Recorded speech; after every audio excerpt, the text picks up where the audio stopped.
Good morning, class 10 students. I welcome you all on this online platform provided by Jagrati Classes. We were doing chapter 6 of class 10, that is life processes, and today we are going to start with transportation. Okay, we have already started in the previous class about transportation. I gave you an idea that why do we need transportation system? What do you understand by the term transportation? This everything we have discussed in the last class, and today we'll be again continuing with our lecture which we were doing about heart. So heart is a very important muscular organ responsible for circulating or transporting blood. Okay, it pumps the blood whole of our body. So this video lecture is for class 10th.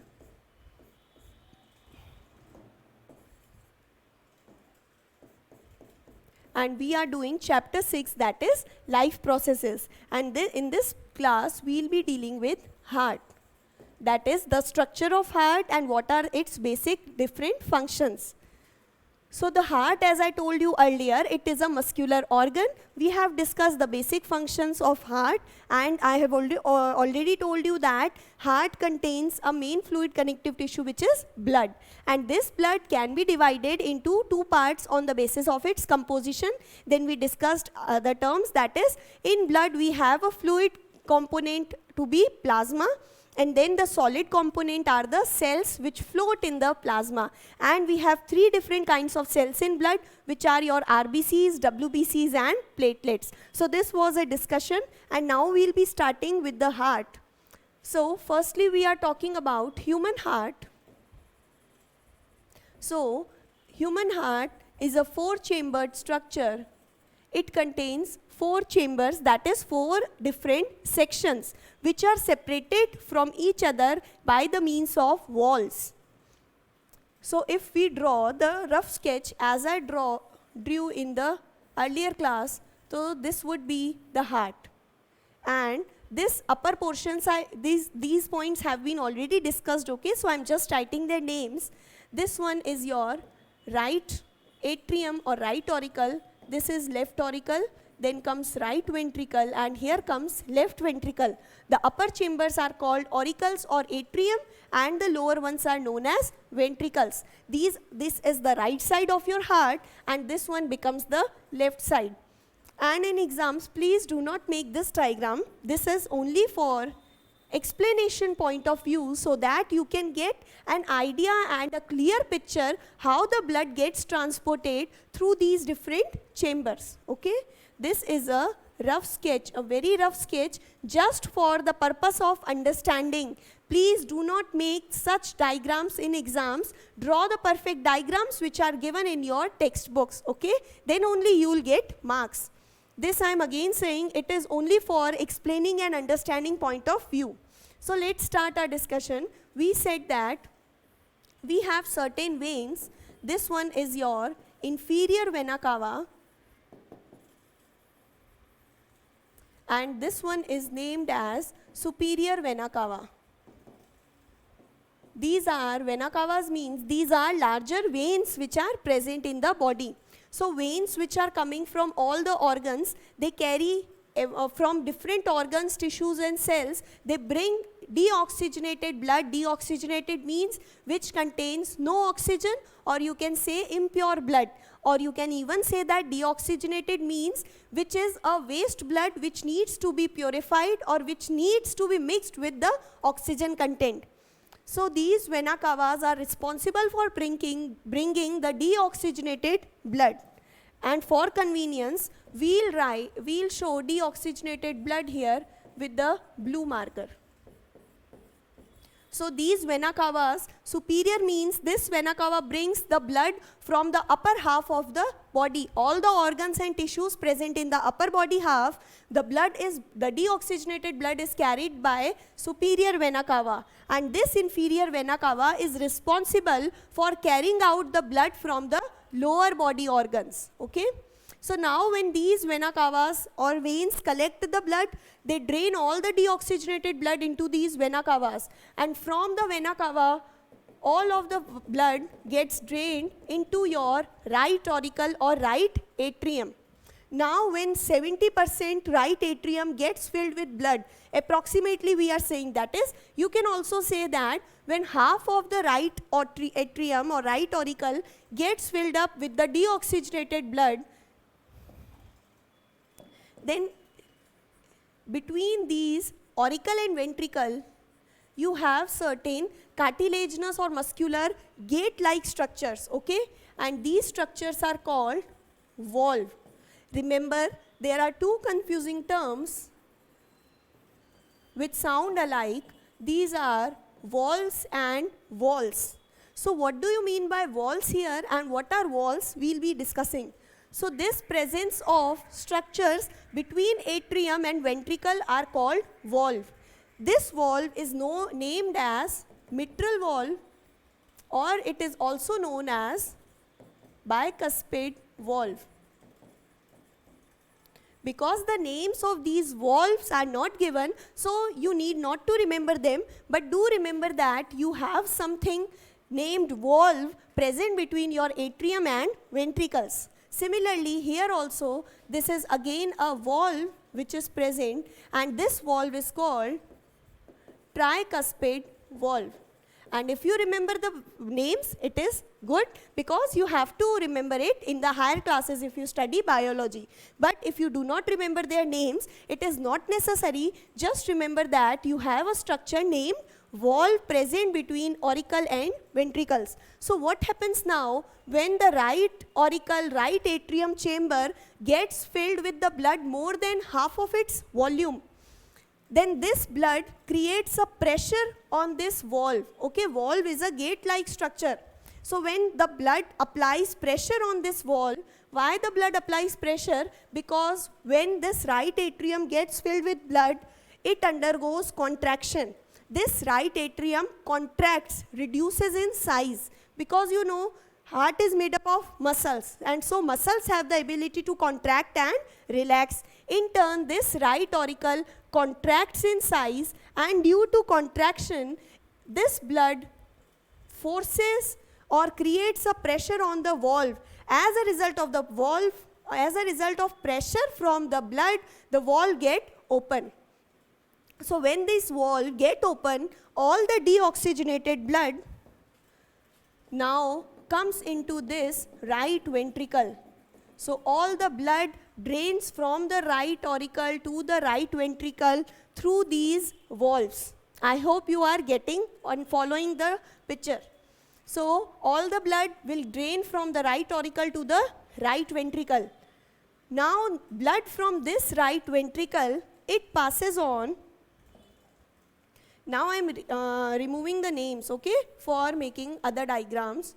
What we say that now the blood from this right ventricle, it is connected by an artery which is called pulmonary artery. It is known as pulmonary artery. Now this blood from right ventricle, it moves into this artery, that is your pulmonary artery. Now when blood moves, I hope you have understood that from the vena cavas, blood move to right auricle. When right auricle gets filled with blood more than half of its volume, then it undergoes contraction. This contraction creates a force or pressure on this valve, due to which the valve gets open and all the blood flows into right ventricle. Now when this right ventricle, when all the blood flows into right ventricle, this contracted state of right auricle again gets relaxed, or again gets, we can also say relaxation to be diastolic state, okay. Contraction is called, what I am saying to be contraction, you can say it to be the systolic state, and relaxation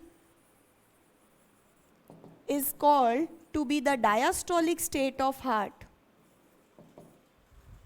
So you can also say that first the right auricle got in systolic state, and once any organ will undergo contraction, then it would be followed by a relaxation phase. Remember this, it will not remain in contracted state, because it has undergone contraction. When the blood flows into right ventricle, then again it would undergo relaxation.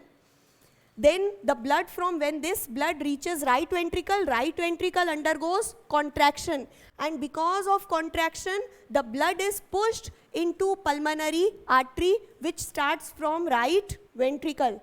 Now this pulmonary artery goes to what?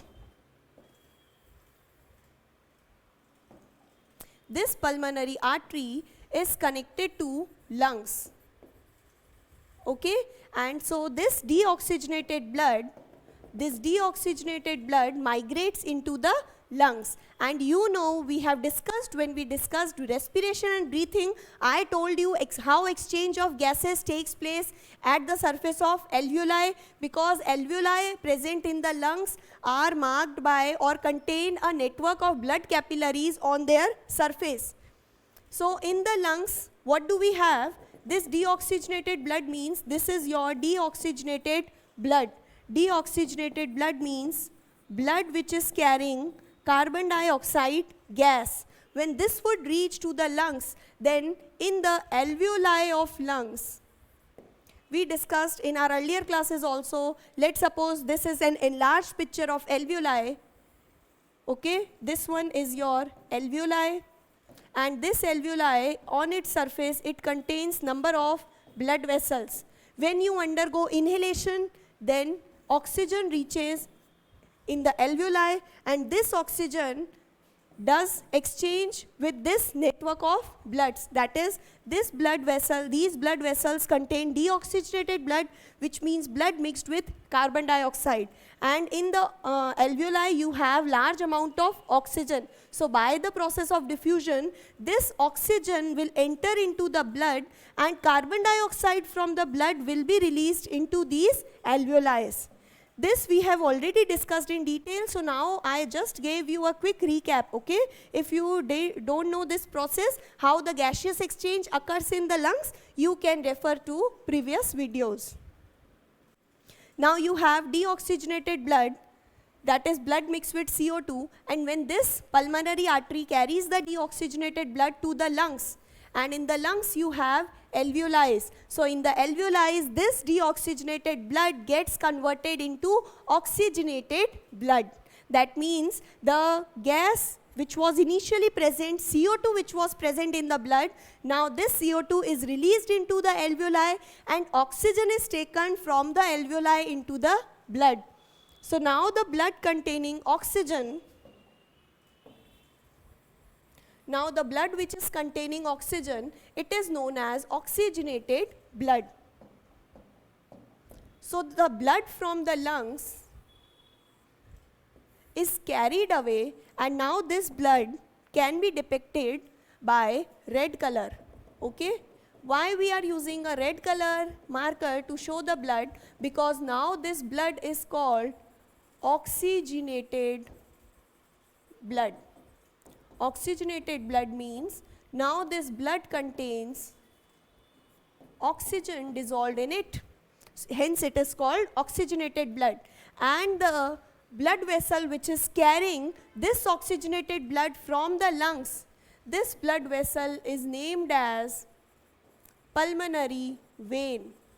Remember, pulmonary artery, pulmonary is the word related to lungs. So because these both are associated for the transport of blood to the lungs and away from the lungs, they are called pulmonary. And this pulmonary artery is responsible for carrying which kind of blood?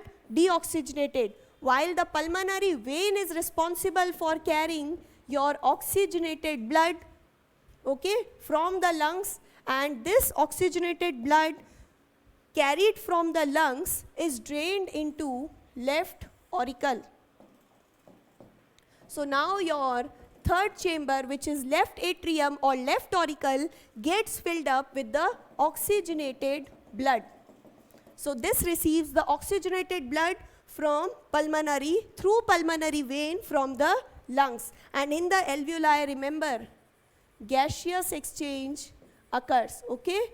This alveoli is the site for oxygenation of blood. That is for converting your deoxygenated blood into the oxygenated blood. If you are asked what is the site of this conversion or what is the site of oxygenation, Then you will say alveoli, where gaseous exchange occurs. So now this oxygenated blood from the lungs through the pulmonary vein reaches your left auricle or left atrium. Now the blood from, again the same thing, when more than half of volume of left atrium gets filled up with blood, this left atrium undergoes contraction, and due to the contraction of left atrium, pressure is applied on this valve. Here you again have a valve, so pressure is applied on the valve, as a result of which this valve will be forced to open, and once this valve opens, the blood from left auricle will come into left ventricle.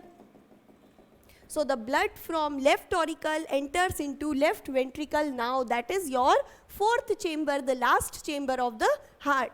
And once the blood comes into left ventricle, this left auricle will again undergo relaxation. I told you, when any of the chamber undergoes contraction, then it is followed again by a process of relaxation. Okay, so now when all the blood comes into left ventricle, this left auricle will undergo contraction, and this valve which was forced to open, this would again get closed. Why these valves get closed? Because if these valves will not get closed, then there are possibility and there are chances that the blood can backflow into the left auricle. So the function of valves is they prevent backflow of the blood. Okay, so these valves, they help to prevent the backflow of blood. Or you can say that, and they ensure unidirectional flow, unidirectional blood flow. Unidirectional means these valves only allow blood to pass through them in the downside direction, and now they will get closed. They will not allow this blood to come up again. So we say that they only ensure or favor a unidirectional flowing mechanism. So these are the importance of valves. Such kind of valves are also present in these arteries, because once the blood enters, this is also a kind of valve, okay, present in these pulmonary artery and pulmonary vein. Why do you require valves here? Because once the blood from right ventricle moves to your pulmonary artery, then some amount of blood may flow back. So to prevent this backflow of blood, you require a valve here, and similarly you have a valve here too.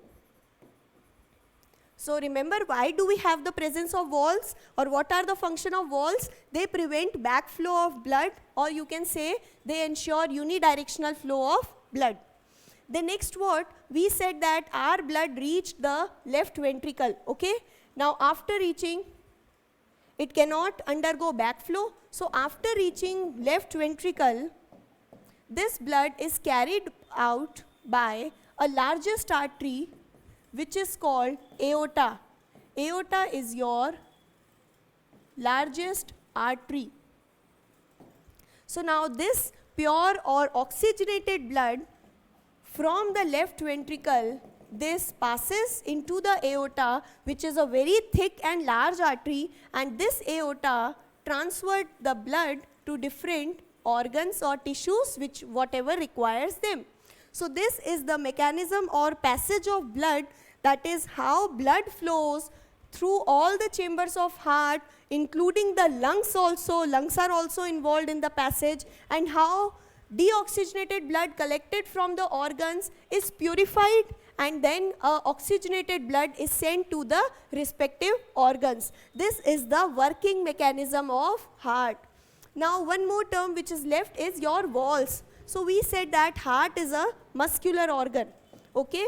Valve means its outer boundary. These are the walls of heart. That is the outer boundary of heart. So what is the function of walls? You say that everywhere surrounding the heart you have the presence of muscular walls, but their thickness varies. That is, walls of atrium are thin, whereas the walls of ventricles are these lower chambers and atrium are the upper chambers. So the atrium has the presence of thin wall compared to the thick walls present in your ventricles, and we will see the reason also why it is so. So the walls of atrium, that is your upper chambers, they are comparatively thin compared to the walls of ventricles. These are your walls, okay, the black markings, these are the walls and these are comparatively thick. Ventricles are thick. So now we will discuss the reason. Why do you have this condition? This question can also be asked. Why the walls of ventricles are thick compared to the walls of auricles? So the answer to this is because you know ventricles have to pump the blood with higher pressure. That is, if you see the mechanism again, then right ventricle needs to push the blood into pulmonary artery with a high pressure, and in turn this left ventricle is also required to push the blood with high pressure so that this blood reaches all the organs. So because right ventricle, now I am writing the answer to the question. That is, if you are asked a question in exams, why the walls of ventricles, both right ventricle and left ventricle, are thick compared to the walls of atrium. Atrium means your upper chambers, and the ventricles are your lower chambers, both right ventricle and left ventricle. So the answer would be that because ventricles require to push out, or you can say ventricles are required to pump the blood with high pressure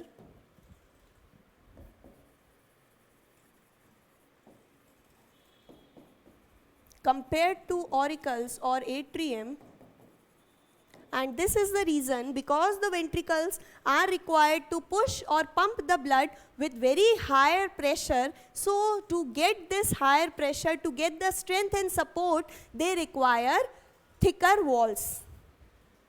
Now next would be that this circulation which we just saw, this mechanism of circulation, you say that this can be divided into two parts. That is, when the blood is flowing in your heart, and this when the blood is passing through the lungs, okay? So the circulation of heart, or you can say the circulation of blood, it can be divided into two processes.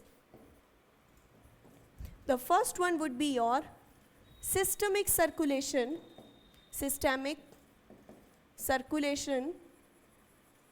and the next term which is used, it is known as pulmonary circulation.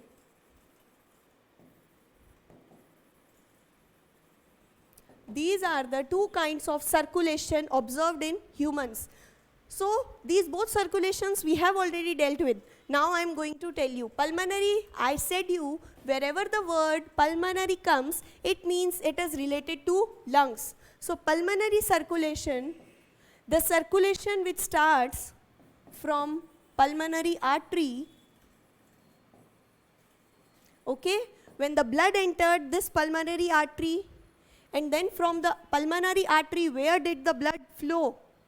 The blood from the pulmonary artery flowed into the lungs, and from this lungs it was carried away by pulmonary vein.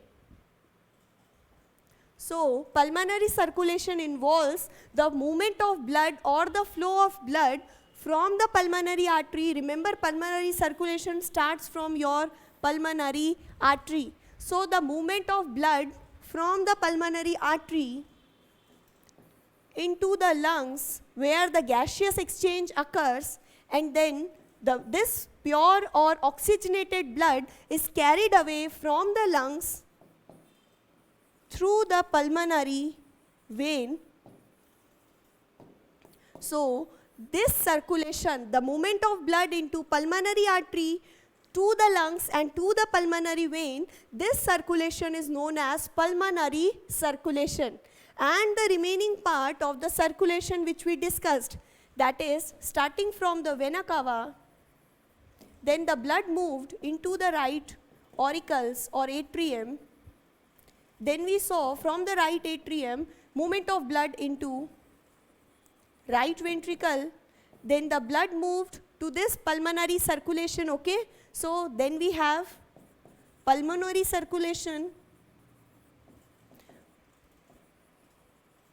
Pulmonary circulation includes flow of blood from pulmonary artery to the lungs to the pulmonary vein. And now this pulmonary vein drains all the bloods into what? From the pulmonary vein, blood comes into left atrium. And now from the left atrium, the blood reaches left ventricle,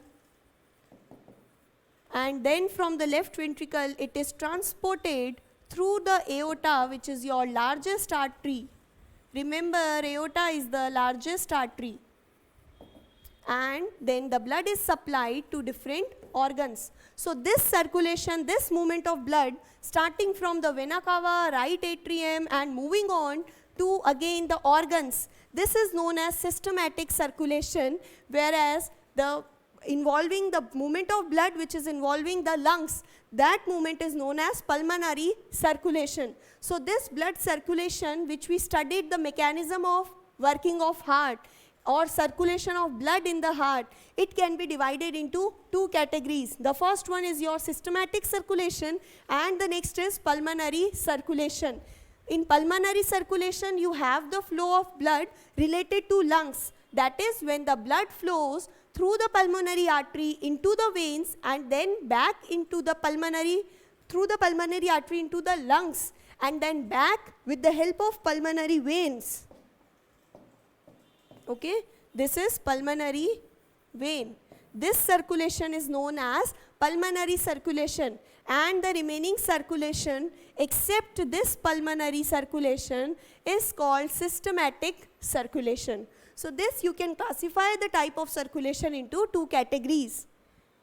Now coming on to the next, what you have as a question is asked that why this circulation, or what do you mean by double circulation, you can say. What do you understand by the term, mean by the term double circulation? So double circulation means, as we saw in our first slide, that is when we discussed mechanism of blood, you see that blood passes 2 times through the heart. Once the blood, when it enters, first mechanism to pass is, it passes from right auricle to right ventricle, okay? So it passes once to the right side of the heart, and then after undergoing pulmonary circulation, it passes through the left side of the heart. So we say that blood enters our heart twice in one single cycle. That is, in one single cycle of circulation of blood, blood enters our heart 2 times. Once it enters right side, and then again after pulmonary circulation, it enters to the left side of the heart. And because this blood travels to the heart, through the heart, now we'll write the answer itself, that is, considering the mechanism of flow of blood in the heart, we can see that blood enters, or you write blood passes twice from the heart. In a single cycle, blood passes twice from the heart in a single cycle, and because this blood is entering into your heart, or it is passing through the heart 2 times in a single cycle. So because of twice means 2 times.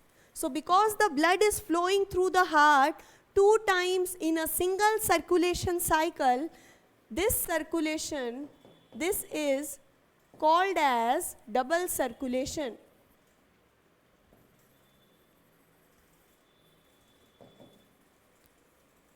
So if you are asked what do you understand by the term double circulation, then the important point which you should know is double circulation means the blood enters into the heart twice or 2 times during a single circulation cycle, and hence because of this reason we call this circulation to be of double circulation type.